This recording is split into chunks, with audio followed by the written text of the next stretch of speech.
Very much, Spencer. So hello to all of you. Thanks for coming to this session. I think we have a great topic to begin with, and we have a great roster of speakers with us. So I will quickly introduce all of them, and I think you know them, by the way. That was fine. That was the best way to handle it. Sorry? I should do it? So Yossi Vardi was trying to give me his exact title, and I didn't really follow, but he's an entrepreneur, he's a founder, he's a developer, and also he's one of the key figures of the Israeli tech scene. We met at the DLD several times. Now we meet here. We met in Davos once. So nice to be here. Thanks very much, Yossi. Charles-Edouard Bouée is the CEO of ROLAND BERGER, so a wonderful consultancy group, and he has a very extensive experience in China, I think, but only in China, all over the world. And Pascal Cagni, a longtime friend also, who was a major figure of Apple, and now is the ambassador for French investments in France, and someone who spends a lot of time making companies come to France. So the name of the game today is to try to describe how countries compete, and I think we have three different examples. The first thing that I wanted to say as an introduction is that every country competes with its own strengths, capacities, skills, and sometimes with the constraints the country has. We will try to cover those different fields. I was preparing this session, and I found in my elder son's books, this book, which is incredible, The Startup Nation. So Israel is a startup nation. We will describe in many ways why. You know, if you go through that book, you will find out certain elements that are incredibly useful for all of us. First of all, it's a nation in which it's a battlefield of entrepreneurs, Education is important, immigration, diaspora, and also order and chaos. And I like that one very much because order and chaos is really the name of the game when it comes to creating companies. Charles-Edouard has worked a lot on China. It's a different world. Maybe you will give us insights on how China, for instance, has developed an incredibly strong scene of startups which have been scale-ups and are now unicorns. And France, of course, we're happy to spend some more time on France because France is the gateway to Europe now when it comes to investing and to fostering new developments of new companies. So we have all of those elements to cover, and I think a very useful session and hopefully an inspiring one.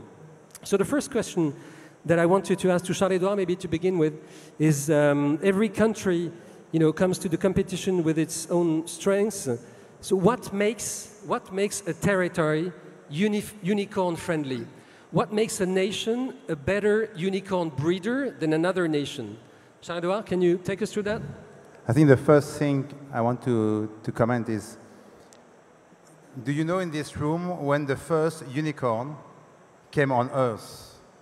I'm not talking about the mythological one, but the $1 billion not listed company.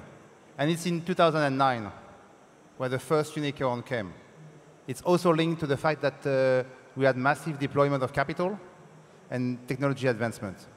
When you look at the unicorns today in the world, the top 14 are either American or Chinese. The number one is Uber, which we all know. The three following ones are the Chinese, and financials, Didi, and of course, Xiaomi. And why are these two nations so strong? I think there are four elements. The first one is a massive market. A market you can access where you have a lot of customers, which is challenging for Europe.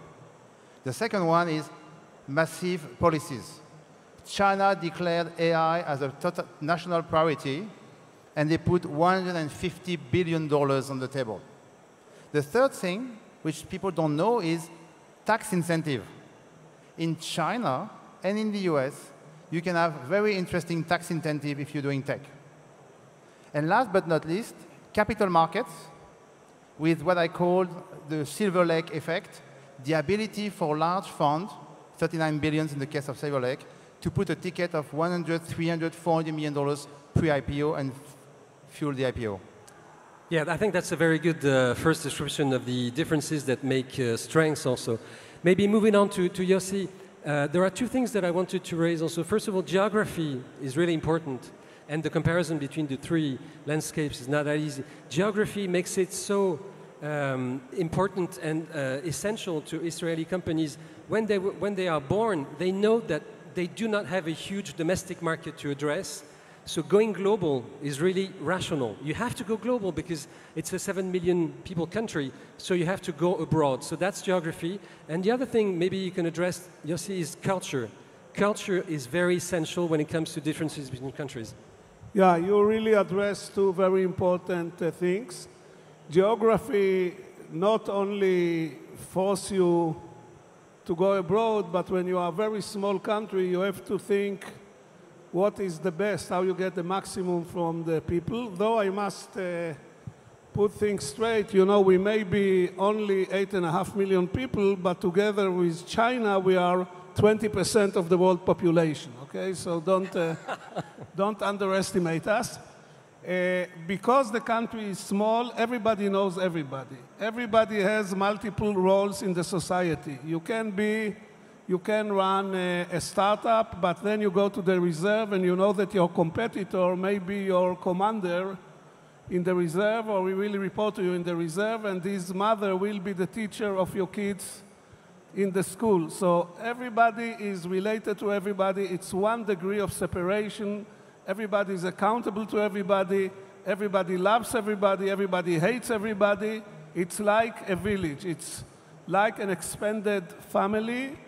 And this creates something very important, which I call the social glue, which means you have to be accountable to your competitors, to your workers, to the general cause of the country. This is very typical in Israel, and this creates this kind of adhesive that people at the end of the day can compete with each other, but they work together. The culture is very important.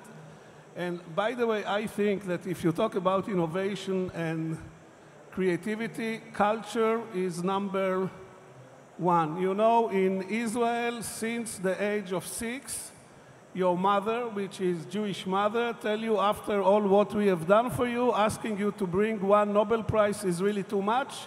So you wake up in the morning and you know you have to go to bring Nobel Prize, not in order to gain the prize, but to make your mother happy. And this is one of the driving force of the whole phenomena, the whole Israeli high-tech phenomena.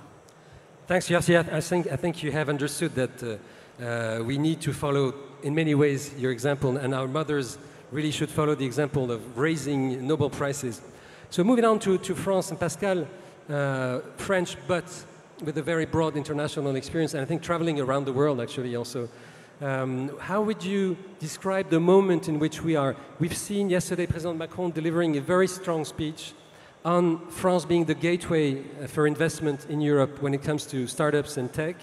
How could you describe us the way this is changing gradually and we're learning and taking the best possible from all of the other countries? I think we already discussed many of the absolutely relevant issues. But just to complement what has been said about the culture, right? There is something that you just mentioned, which is about leadership. Now, I had the privilege to participate to an amazing turnaround, which was Apple. And I saw the role of the one individuals. What happened in France is essentially you had a lot of excellent decisions which were made, but we needed to crystallize it. And what President Macron has done over the last year, and actually already for 2 to 3 years, is really to unleash the creativity, the design, and the power of all the young French. This leadership is critical because then it goes at hand by what Charles-Edouard mentioned, which is essentially defining the role model.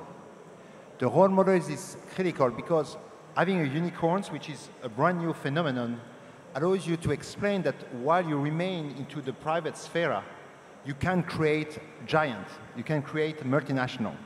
And that's really the new phenomenon.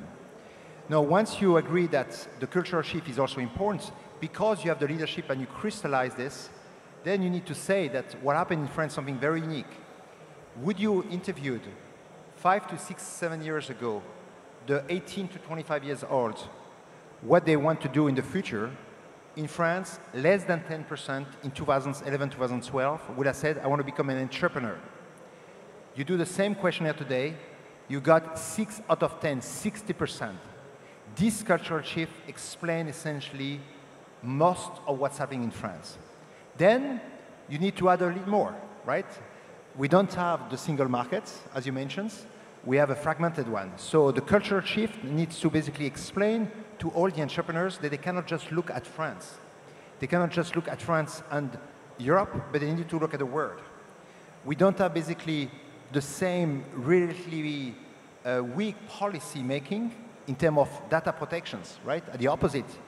Rightly so, being the 25th of May today, I cannot basically not mention that Europe is showing the way in the way we need to basically manage data on the futures. So what you need also a very strong and benevolent government. And learning from Israel, taking into account our own challenges, we have been doing an amazing box tour. What is the box tour? First, we launched at Business France, monitoring this, the French ticket, the French visa, the passport, where we were welcoming basically the talents so that we merge all of that. We also have been far more aggressive on welcoming companies and investment. No, we also put a tax incentives for research, so much that in our reports just a few days ago, we mentioned that we're taking the leadership in all the research and development centers coming to France. So I can tell you that having lived in excess of 10 years in the UK, having seen an amazing decade in the UK, what is ahead of us in France is one of the most exciting decades of this early century. So it's only the beginning. Charles-Edouard, how would you take position with regard to Pascal just said? Do you think we can succeed just as France, or is the European level, European integration, harmonization, even when it comes to taxation, is it of a sense in this topic? I think that we need first to make Europe work, and France and Germany needs to work very closely. But I think what is more important for everyone to understand is that we are entering the fourth technological wave. We had the first wave, which was basically IBM and Microsoft, which was the PC and the software. And if you all think about 1984, America was in control of the world, and we in Europe were looking how we stop Microsoft. And then we enter into the new wave, which was the mobile. And the mobile phone, and you know that from Orange, was won because of the norm, because we created the GSM norm, and then the champions became France Telecom, Deutsche Telekom, Vodafone, and British Telecom. And then came the third wave, which was completely missed by the telecom operator, which was the smartphones, the platforms, because they were all thinking, I'm going to sell more time on the phone to the consumers. And now, everyone is saying the winners are the GAFA, the BAT from China, and we have lost. To the contrary, we believe that we are entering this fourth wave, which is the artificial intelligence wave, where only countries like Europe, which have no incumbent and nothing to lose, and can create norms, as Pascal said, can create the next $1 trillion company, which will be an AI company, which nobody in this room knows today. Good. Yossi, you mentioned the role of the Jewish mothers, which I think is very determining in many ways, but how would you rank the importance of education, financial capacity and abundance of equity to be invested, and let's say culture and tradition overall? What would be the ranking for you? Yeah, okay, first of all, I want to make one thing clear. To be Jewish mother, you don't have to be Jewish, and you don't have to be female. Jewish mother is obsession, you know, it's a genetic disorder. It's not, has nothing to do with ethnic background or gender. This is number one. Second, of course, education is important. You need the tools. But if we are talking about ecosystem of startups, etc., education is one component. It's education, it's motivation, it's passion. Passion is very important. It's, I would call it, for lack of other word, a response to higher call. You know, in Israel, everyone knows that going into the high tech is important for the country, for the well-being of the country. You know, people are sucking it with their mother milk. You know, if I don't want to say bad things about Europe, but I must say one thing, you know, I'm looking on it as a friendly outsider, and I see what is the agenda, what is the message to the young generation. So the message I see to the young generation is, who will pay the debts of Greece? Is Britain has to go out of the EU or not? What is the type of government in Italy? What about the strikes in France? I think that what you need is something to get the people more enthusiastic. I want to compliment the president of this country. 3 years ago, he came to Israel, and he said he's going to put France on the map of the high tech. And really, you know, you have to admit that the changes which took in this country in reference to startup in the last 3 years are really very, very impressive. But you need to ignite Europe with some dream. I don't know, maybe the car industry or something. Yossi, Pascal, our friendship for in excess of 23 years, I need to basically answer to what you said. Forget the strike. What you have got here, you got essentially 2,000 startups. You've got 80,000 people, which are demonstrating to the world that we can be the gateway of entry. You've got in excess of 10,000 startups which has been created. Yeah, we raised more capital last year than we did in UK, which was kind of the angels. You're starting to have, if not unicorns, essentially the ability of having all the GAFAMs, the bats, right, coming from all over the world, wanting to poach our talents because they get a sense that the legacy that we have, there is some bad things, but there is also fantastic excellence. The quality of the systems, a government which is about transformations. Mounir Majoubi, right, our minister yesterday announced that we're going to basically allow the company to basically go out there to make mistakes. He announced that we're going to have a curriculum to bring a lot more of the talents and the I workforce. agree with you. You know, I will be the first one to So admit. I think we've got a lot of positives that we should see. It's the old metaphor of the half full and the half empty glass. Now we become all Californians and see the sky and the lights better, basically the rain and the dark. But Pascal, you need it more in Europe. You know, it's not enough. It's in France. By the way, an area where I see really this kind of enthusiasm is East Europe. I'm going to leave you guys doing, you know, I'm not useful at all because you have ignited the debate and Pascal jumps in. But Charles-Edouard, I think, wants to say something. We just released last week a study on artificial intelligence across the world. So we scanned 10,000 companies, of which we removed 6,000 which were only labeled AI. Out of these 4,000, the biggest country is America with 22%. But the second biggest region is Europe with 14% of the startups. So something is starting in Europe, and I think that we will see the result very soon. So again, when you think about the way the countries organize themselves, Pascal has mentioned it, I think, several times. France is trying to gear up and transform some of its taxation system. In many ways, the way we are likable for a company to come and establish itself here, or for another company to invest in startups here. So there is a global competition, as we described. Education, we mentioned too, is, for instance, transportation, you know, distribution. What other items can be useful? No, coming from a background where I've been selling essentially brands, you never win at being cheap. You never win at discounting. And no country has been creating a real value added in the long run by just offering massive tax incentives. Use the tax from a public policy-making point of view to basically focus, do strategies, which is about how you allocate resource on something critical. What we did, and not the current governments, the previous governments, we decided that exactly at the stage we're talking about, right, the third or the fourth wave, whatever you talk, or talking about IA as being really what we describe as a general purpose technology, which is going across basically the verticals. What we did, we put this crédit d'impôt recherche, these tax incentives. And the concept was basically to set the tone to the startups, set the tone to large accounts, saying, guys, if you invest in our place, you are going to basically fit for that.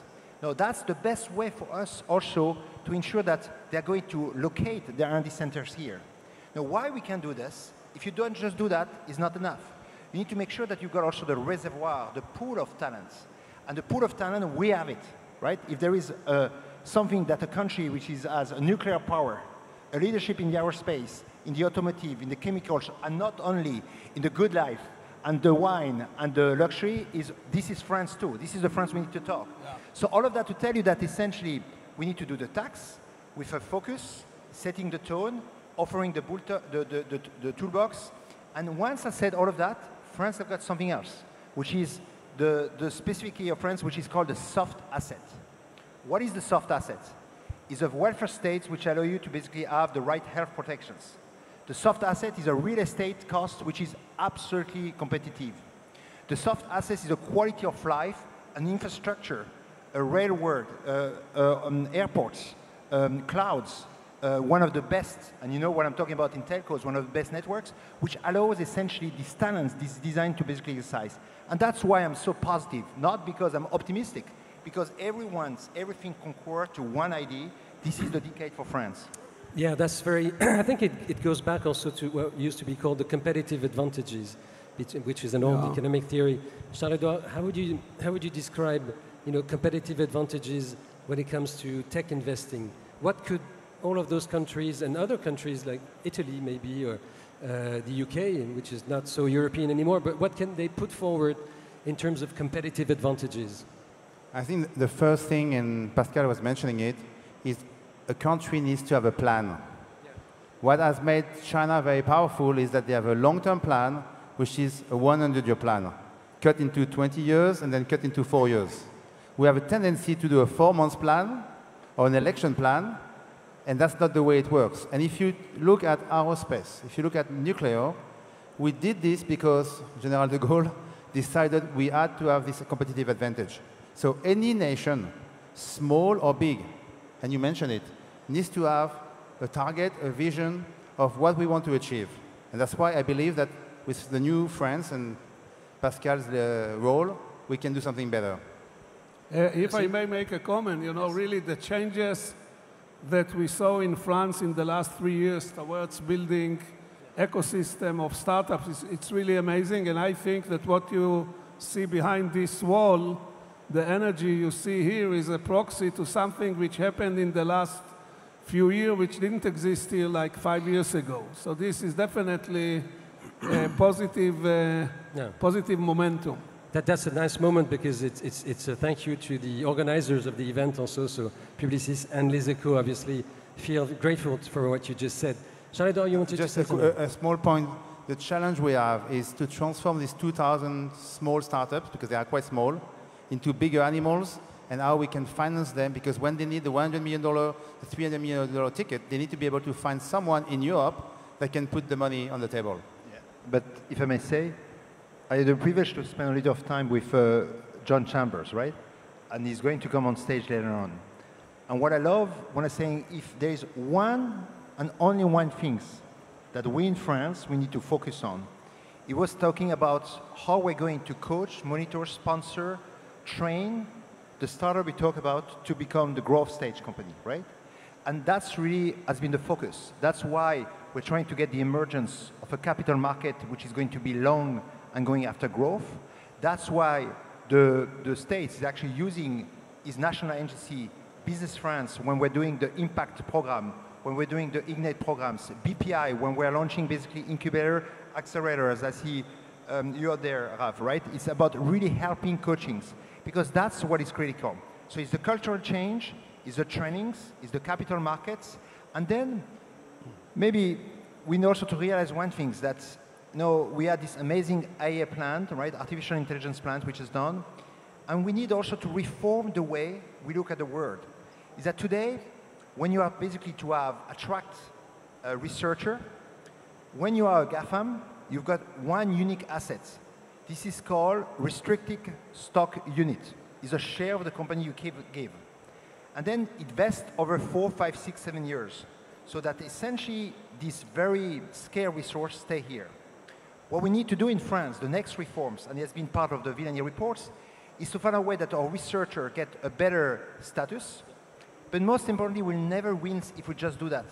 We need to basically get a complete cross-fertilization between the private and the public sectors. We need to be able to say to the private sector, let the people you are paying well, to continue to do research in public institutes, and vice versa. Because from this very strong dependence, you will be able to basically both finance the research and get it beneficial because the private sector will do it. That's very, I think, interesting because it enters into the, also the technicalities and the expertise that you need to build to create all the good conditions environment.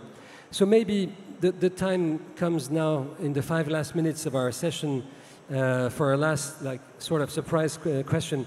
I have understood that we need a mother, some kind of dedicated mother. We need skills, we need funds, we need a plan, we need an attitude. The attitude, I think, is really of the essence. And I wanted to ask the three of you, each of you has about a minute to answer. How do you consider such an event like VivaTech, which is in its 3rd edition, contributes to the success of France's environmental advantage and advantage in this huge competition? Yossi, maybe. Okay, again, the attitude is really a very important thing. What we see regarding ecosystems in the world, that more power is being given to the grassroots. You know, in contrary to the paradigm of 20 years ago, top-down, today we see top-down, but also we see bottom-up. You need to empower the young people. You need to give them ability to run their own affairs, to take control, to create meetings and meetups and hackathons and conferences, etc. Regarding VivaTech, I would like to point out one of the paradigms which I think is very important. I told Maurice that I like it so much that I'm going to give it homage by replicating it in my events. And this is the labs that a big company take 20 startups around them and empower them. You know, I can tell you one thing. In the trade show business, nobody ever succeeded to bring into the same hall big companies and startups, because the startups always looked like pimples, you know, on the behind of the big companies. Here, the labs are empowering both the big companies and the startups, and this is a very, very, very great paradigm. Thank you, Yossi. I think it's a very, very good point, and you can read every day in Les Echos, for instance, which is a very recommended newspaper to read all the time, actually, in Le Parisien, by the way, too. You can read stories all the time of great companies, big companies, having mated, extended a contribution or mixed or adapted things coming from startups. So this interaction is absolutely key. It took some time to make it understand to everybody, but I know, for instance, you have 23 labs in this event, 23 places where big companies meet younger companies. Charles-Edouard? I think, as Yossi said, what is very interesting is the fact that we have so many different stakeholders. The President of France, some very big companies from the US and elsewhere, big companies, venture capitalists, and startups. So it's a few days where you have this magic. And what I would wish is that it's every day's magic, because if we just do it a few days a year, that will not make a big difference. So we have to continue and make VivaTech an everyday thing. Essentially, Pierre, I will concur to what Yossi has said about the labs and these amazing junctions between the startup world and the corporates. I think what you talk about, the concept of multi-stakeholder, which define a cluster, is right. But I believe that something you have done exceptionally well this year is also the concept, and is very French, is the concept of the soul, right? We need to have a reasons why we do all of that. Yeah. And when we started, as a preamble, these sessions where you're going to get, I hope, 80,000 people, we need also, in a country isolated in Europe now, where nationalism and protectionism are playing a big role, the tech for good is critical. We only win together if we can make the tech essentially available, accessible to the large numbers. And I think something which still defines France, in our pantheon of the big things, is this Déclaration des droits de l'homme. And I think we need to make 50, 60 years or 300 years after, the fact that the reasons we do all of this is to basically get the good. And I think President Macron stated better than I did. And I think we need to continue. So continue on doing this, and let's continue to attract the international people, right? I think they love it when they come. Well, thanks very much to all of you for all of those contributions. And as Pascal mentioned, we are beating all the records in VivaTech. We have more audience, more startups. It's going to be a record year. Actually, we're doubling the size of the audience in 2 years, which is a real startup behavior with that kind of growth level. And I hope that next year we can have a session saying, how do countries compete with France when it comes to innovation and startups? It's the goal for all of us, and maybe we can reach it. So thanks to all of you for coming, and have a great day.